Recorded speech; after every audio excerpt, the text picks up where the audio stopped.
Bonjour et bienvenue pour ce nouveau tutoriel sur le Mevaco Product Designer. Nous allons aujourd'hui découvrir comment configurer une cassette. C'est une réelle nouveauté puisque jusqu'à maintenant Mevaco n'avait que des tôles planes dans sa gamme de produits. Nous pouvons donc maintenant vous proposer des tôles tridimensionnelles avec des plis. Nous voyons ici les différents modèles qui sont actuellement au nombre de 5 et cette liste est amenée à être élargie dans le futur. Je commence donc avec la cassette simple qui est, comme son nom l'indique, la plus simple puisqu'elle n'a qu'un seul pli que l'on peut voir ici. Ce simple pli peut aller jusqu'à 50 mm, mais il ne peut pas excéder cette valeur. La cassette peut quant à elle mesurer jusqu'à 1405 par 2980. En revanche, il s'agit ici de valeurs pour le format à plat, développé. Pour le format fini, je dois donc au minimum retirer la valeur du pli. Pour mon exemple, je choisis ici de saisir 1000 par 1000. Ici, dans la partie basse, je choisis d'indiquer le nombre de plis que je souhaite avoir. Si je souhaite un pli sur les 4 côtés ou par exemple simplement à gauche, en haut et en bas, auquel cas je décoche ici ci-dessous. Enfin, dans la partie haute, j'indique le côté de la bavure, si le poinçon doit entrer côté interne de la cassette ou côté externe. Je clique maintenant sur Dessiner et j'obtiens directement le format développé de la cassette avec les encoches correspondantes.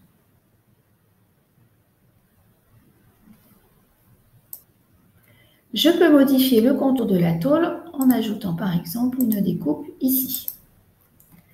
Dans l'onglet Zone de perforation, je viens placer ma ou mes zones perforées. Pour cela, je vais cliquer sur l'outil Ajustement ici et je choisis l'icône Cassette. La valeur ici correspond à la bordure non perforée. Je la laisse à 10 mm. Il me suffit maintenant de venir tout simplement cliquer à l'intérieur de la tôle pour faire apparaître ma zone perforée. Je peux également placer des perforations dans le pli ici ou encore là. Enfin, dans l'onglet Trous de fixation, je pourrais tout à fait venir placer des trous de fixation comme pour une tôle plane. Je souhaite maintenant visualiser le résultat en cliquant sur Prévisualisation. Mais pour vraiment évaluer mon dessin, je dois modifier la vue. Ce que je peux faire à l'aide des flèches ici, j'obtiens en effet une vue en 3 dimensions de la cassette. Je peux vérifier que mes perforations sont bien placées et je visualise également le pli et la découpe. Je peux zoomer à l'aide de la molette de ma souris et me déplacer avec le bouton droit. Pour revenir à la vue initiale, je clique tout simplement sur Retour zoom initial. Voilà pour la cassette simple. Nous allons maintenant regarder les autres modèles disponibles. Tout d'abord, la cassette avec double pliage intérieur. Comme vous le voyez ici, nous avons un double pli. Celui-ci ne peut pas mesurer plus de 50% de la valeur du premier pli. Donc, si j'ai un premier pli de 40 mm, le second ne peut excéder 20 mm. Je laisse donc les valeurs préenregistrées. Je souhaite un pli seulement à droite et à gauche, donc je déclique ici, dessous et dessus, et je clique sur Dessiner. J'arrive maintenant sur mon format développé.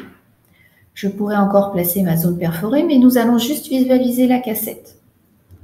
Je vais donc sur Prévisualisation et je tourne ma cassette pour pouvoir visualiser le double pliage. Je peux également zoomer.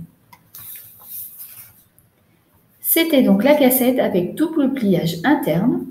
Nous avons également le même modèle avec cette fois-ci le deuxième pli qui est orienté vers l'extérieur de la cassette.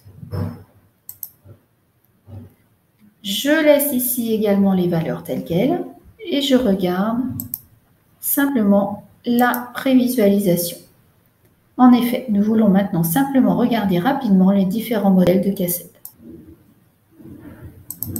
Je déplace donc ma tôle à l'aide des flèches, je zoome Et je constate que le deuxième pli est bien orienté vers l'extérieur. Nous avons ensuite la cassette avec retour intérieur. C'est pour ainsi dire une cassette avec double pliage interne, mais le second pli est replié contre le premier pour conférer plus de stabilité à la cassette. Là aussi, je laisse les valeurs, je clique sur Dessiner et je vais directement dans l'onglet Prévisualisation. Je tourne la tôle, je vois ici mon premier pli et le second qui est bien replié contre le premier. Enfin, pour finir, la tôle plane avec repli intérieur, c'est-à-dire que la cassette est repliée de manière à former une tôle plane, les replis intérieurs lui conférant une plus grande stabilité. Vous voyez ici que la forme est un petit peu différente des cassettes précédentes. Et en allant sur la prévisualisation,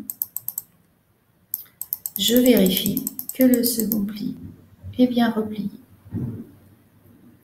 Voilà, nous avons vu les différents modèles de cassettes actuellement disponibles. Maintenant, c'est à vous de jouer.